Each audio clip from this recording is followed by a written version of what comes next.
Hello children. Today I am going to continue with the topics of Biot-Savart law. We are going to get into some of the applications of Biot-Savart law.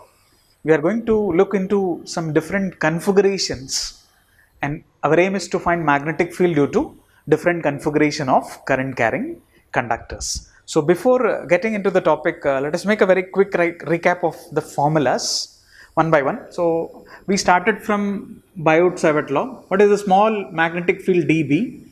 Is mu naught by 4 pi I dl sine theta by r square.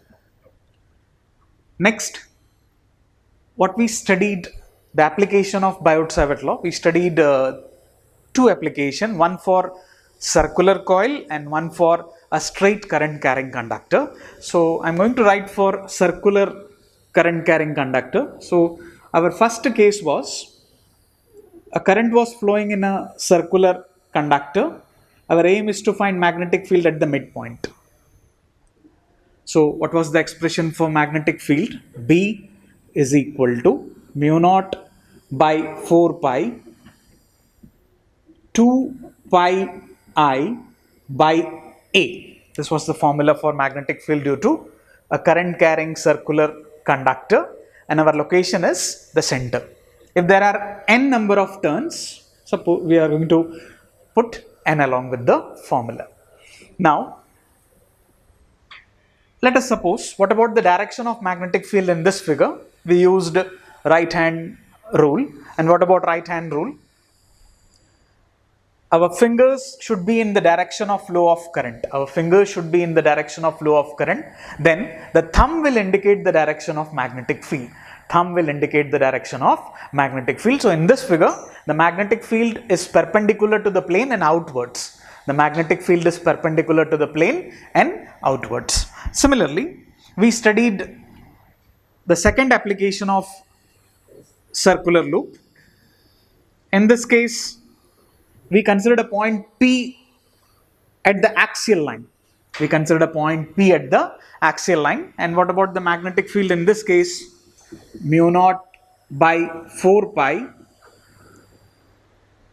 2 pi I A square by A square plus x square to the power 3 by 2. This was the formula for magnetic field at any point on the axial line. Now my third case was magnetic field at any point due to a straight current carrying conductor. On the last dividerite, obviously the diagram will look like this. Say this is the point. What about the magnetic field at this point is B is equal to mu naught by 4 pi I by A sine phi 1 plus sine phi 2. Obviously phi 1 and phi 2, the angles, say this is phi 1 and this is phi 2. Let us explore much more sub cases while the topic moves.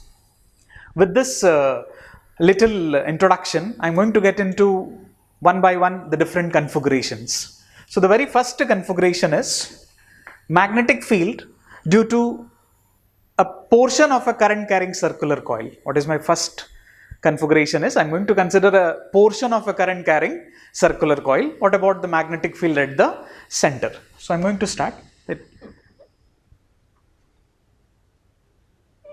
Say this is a circular coil. Say A is the radius. Let the current flows as marked. Now my aim is to find for half the portion of the circular coil. Let us suppose that my aim is to find what about the contribution of magnetic field due to this part. Already we know what is the magnetic field due to a circular current carrying conductor at the middle is mu naught by 4 pi 2 pi I by A, and if there are n number of turns, I am going to put n. Obviously it is for the entire circular loop. Obviously now it becomes half the part, so I am going to multiply it with 1 by 2. So what will happen? Obviously it's a semicircle. For the entire circle, it is mu naught by 4 pi 2 pi I n by a. Since it's a semicircle, so the contribution will be 1 by 2 times. So I'm going to make the simplification, cancels off. So what I can do is mu naught by 4 pi I n by a. This becomes a magnetic field for this case. We are supposed to retain this mu naught by 4 pi for the numerical purpose, since you know mu naught by 4 pi is 10 power minus 7. Yeah, else you can do the simplification to get much more reduced form. So once again, our aim is to find what is the magnetic field due to portion of a current carrying circular coil. So obviously the portion is a semicircle.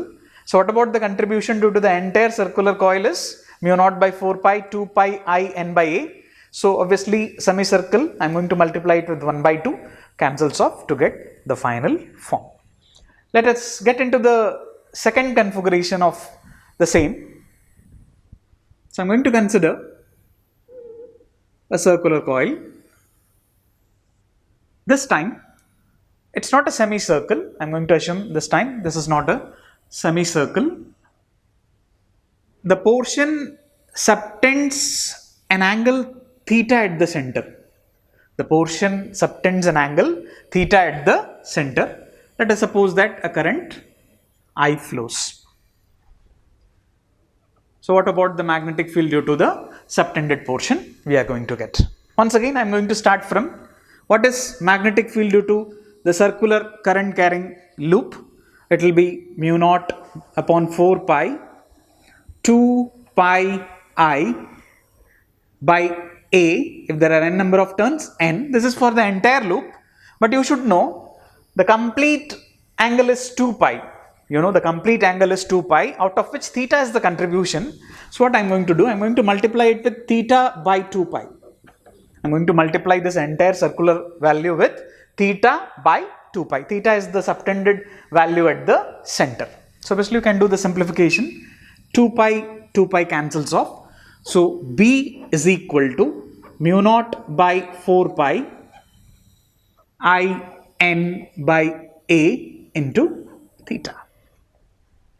Once again, our aim is to find what is magnetic field due to this portion of the circular loop which subtends an angle theta at the center. So what I did, I wrote what is the magnetic field due to the entire circular loop is mu naught by 4 pi 2 pi I, if there are n number of turns, n by a. What is the contribution of that part is theta out of 2 pi. So I am going to multiply it with theta by 2 pi. So I am going to get the final result mu naught by 4 pi I by a into theta. If there are n number of turns, mu naught by 4 pi I n by a into theta.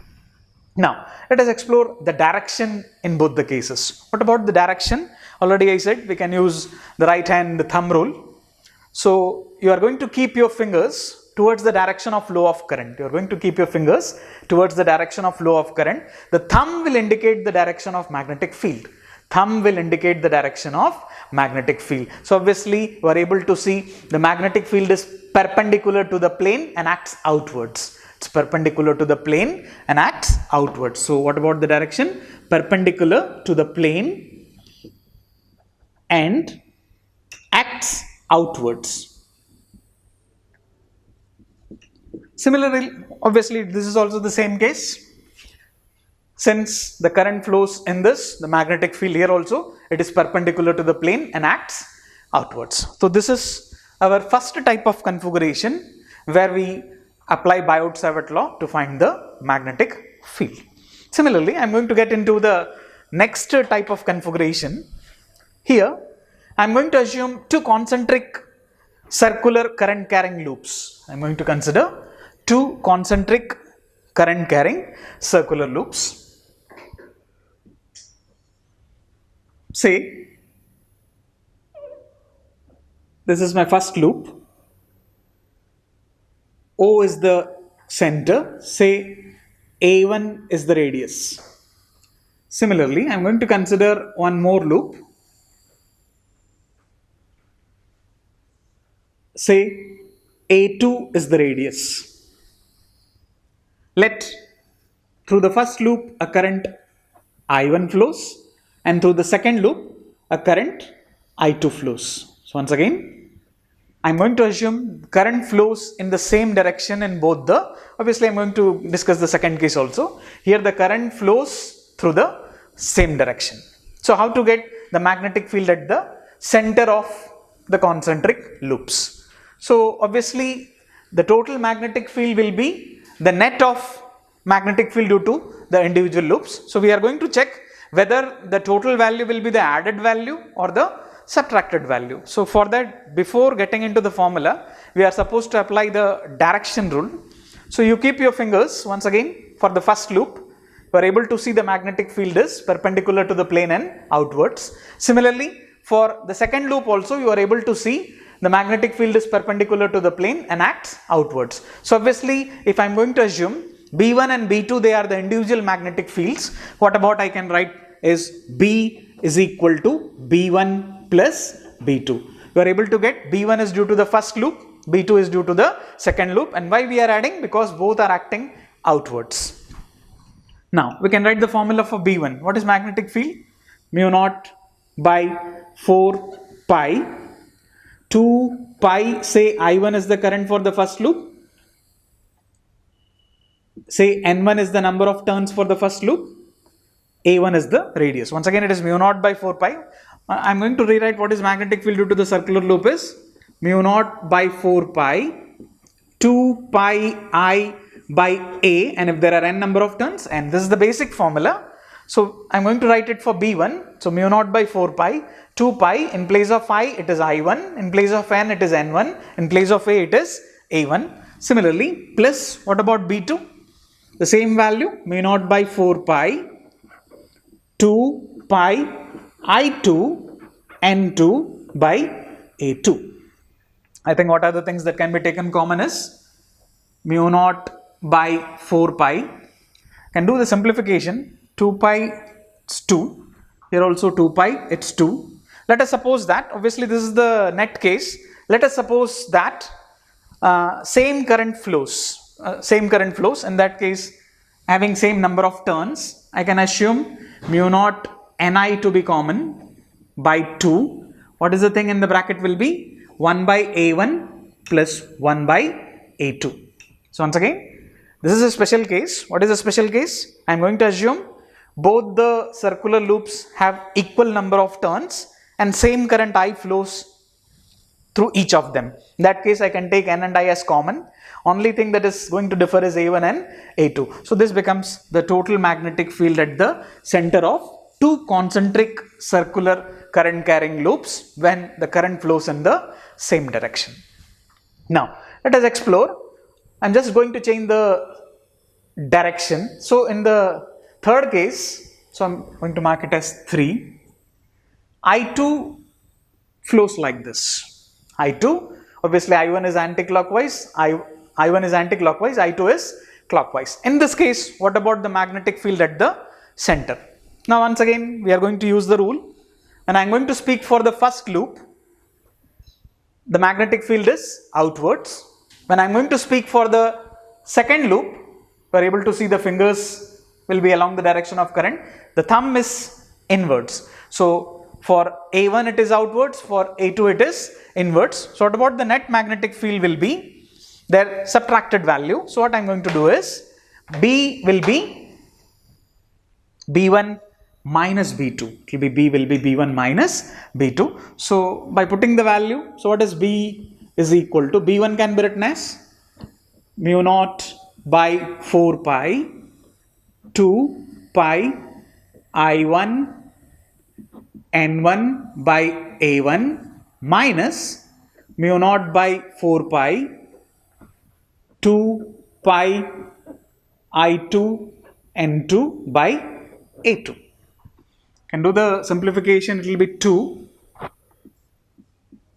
So what is the thing that is taken out is mu naught by 2 can be taken out.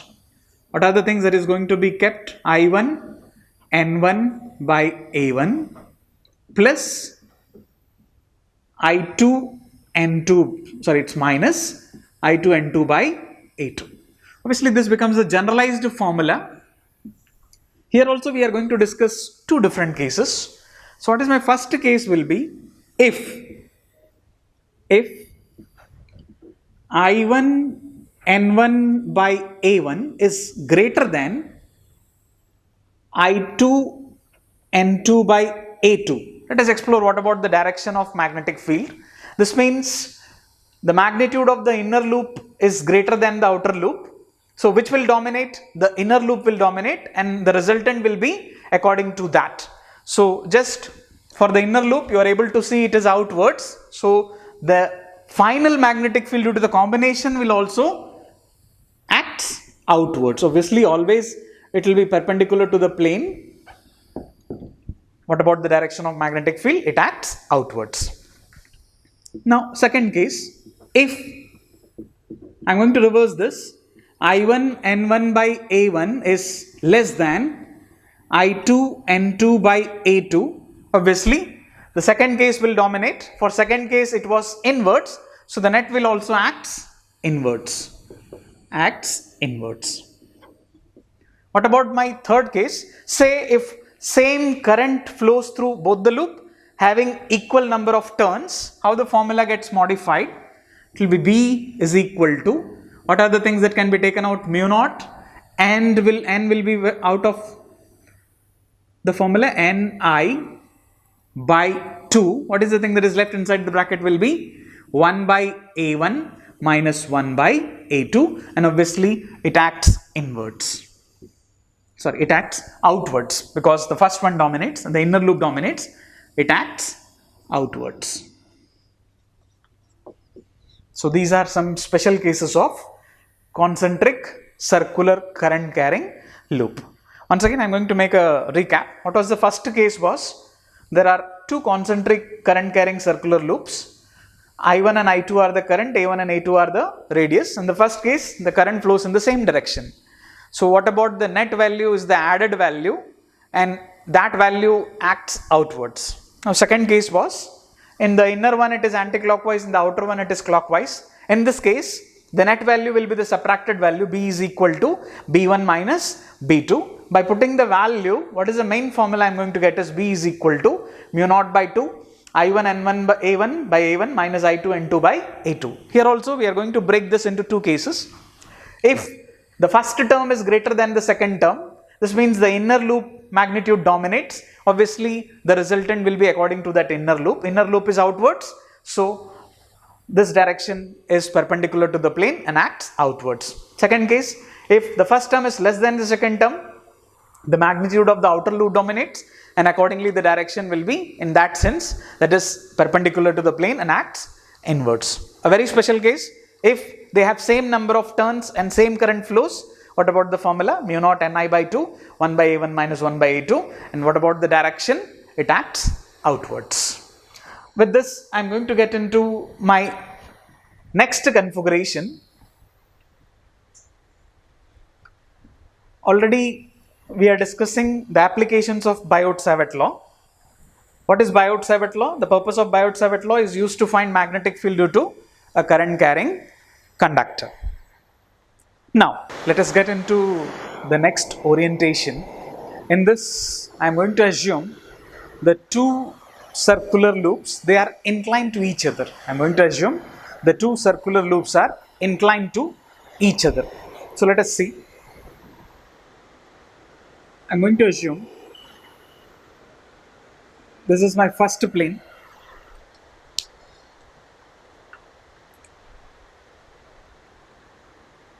Say O is the center,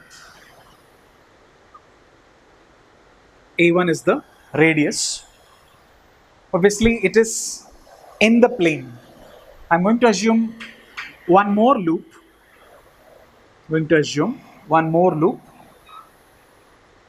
Obviously this plane is perpendicular to this plane. How they are kept? Their normals are perpendicular. Let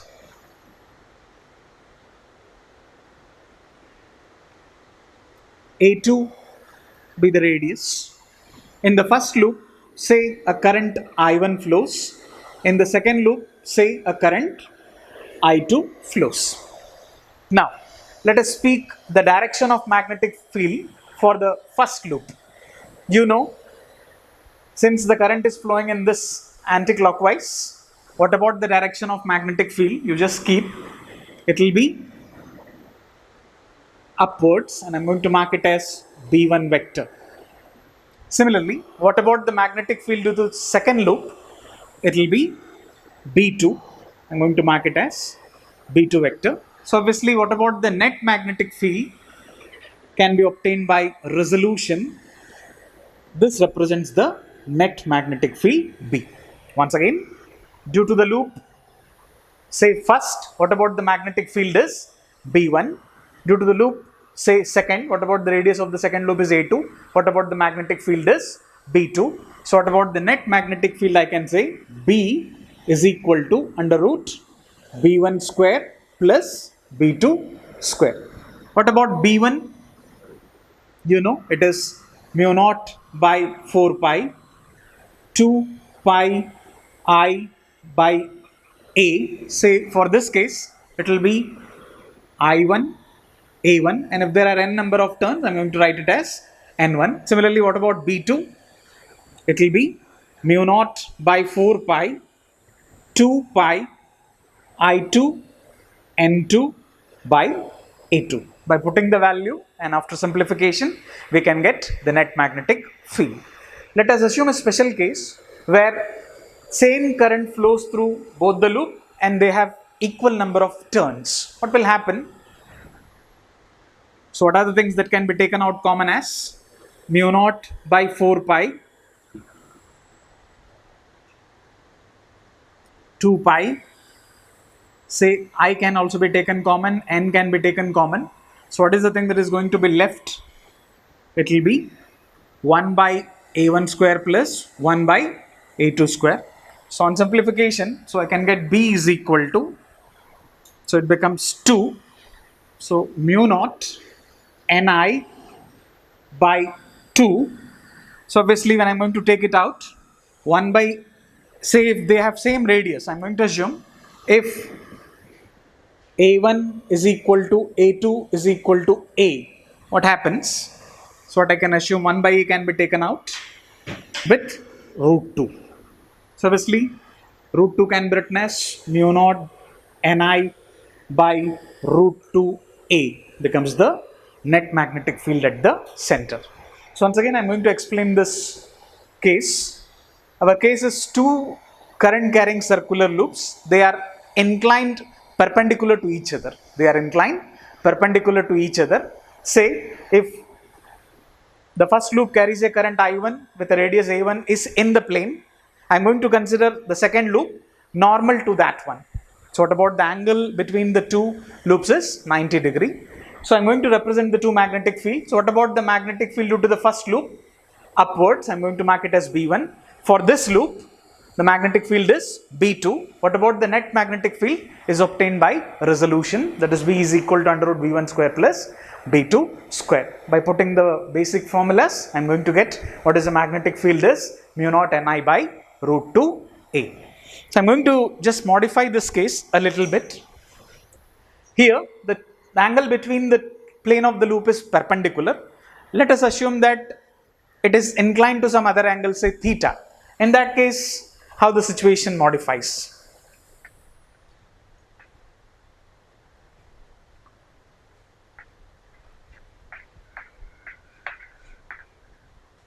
So I'm going to assume the first loop. Say this is my first loop. O is the center. Say A1 is the radius. It carries a current I1. Now, I'm going to assume my second loop. We're able to see clearly the angle between the two loop is not 90 degree. It makes an angle. Say I'm going to mark it as A2 is the radius. What about the angle between the two loop is theta. I'm going to assume what is the angle between the two loop is theta. Now let I2 be the current flowing through the second loop and A2 is the radius. You mark what about the magnetic field due to this, already we marked. It acts upwards. I'm going to mark it as B1 vector. And what about this loop? You should know it should be perpendicular to that loop. So B2 will be like this. On resolution, the diagonal represents the resultant. The diagonal represents the resultant, and I'm going to mark it as B vector. Once again, for the loop in the plane, B1 is the direction of magnetic field. For the loop inclined at an angle theta, B2 is the direction of magnetic field. By using the parallelogram law, the net magnetic field is B vector. So once again, how to write? In this case, you know what is the resolution value with an angle theta. B can be written as B1 square plus B2 square plus 2 B1 B2 cos theta. Obviously, by using this formula, you can get what is the net magnetic field at the center of two inclined current carrying conductors. I'm going to get into the application already we discussed. That is what happens when a current flows through a straight conductor. We studied the application. So I'm going to discuss two cases of that application. What was the magnetic field due to a straight current carrying conductor? Say XY is a straight current carrying conductor. I'm going to consider a point P. What about the magnetic field at this point? We already derived V is equal to mu naught by 4 pi I by A sine phi 1 plus sine phi 2. On the last day we derived this expression. What about phi 1 and phi 2? These are the angles subtended at the ends. So I'm going to mark it as phi 1 and this angle is phi 2. Yes. Now, what are the two special cases? What is my first case? Say, I'm going to consider the conductor to be of infinite length. I'm going to consider the conductor to be of infinite length. This means this is going to be extended like this. This is going to be extended like this. So what will happen to the magnetic field at the location, say P? Now imagine what happens if I'm going to extend the length xy slowly. You are able to see the angles phi 1 and phi 2 will increase. If you are slowly, I'm going to increase the length. Say you are keeping your fingers at x and y, you slowly increase this length. Surely you are able to observe the two angles phi 1 and phi 2 will increase. So if I'm going to assume the 2 points x and y, if they are at infinity, what about the angle phi 1 will be 90, phi 2 will also be 90. So once again, if I'm going to assume a conductor of infinite length, what about the values of phi 1 and phi 2? They comes to be 90 degree. So by setting phi 1 and phi 2 to be 90, let phi 1 is equal to phi 2 is equal to 90. What happens? You know sine 90 is 1. Here also sine 90 is 1. So 1 plus 1 is 2. So how the formula gets modified? It is mu naught upon 4 pi 2I by A. Obviously, this is the magnetic field due to an infinite straight conductor, and my location is in the middle of that infinite conductor. Obviously, the location point is, it is near the middle part of the infinite straight conductor. I'm going to get into one more case. Let us suppose that this point P is not in the middle or center. Let us suppose that it is either at closer to Y or it is towards the X. What will be the case in that? Obviously, you should know. Say I'm going to assume the point is here. Say the point is here. What about the magnetic field? How it gets modified? Obviously, phi 1 will be 90 because you know if I'm going to infinitely extend, what about the angle phi 1 will be 90 and what about phi 2 will be 0.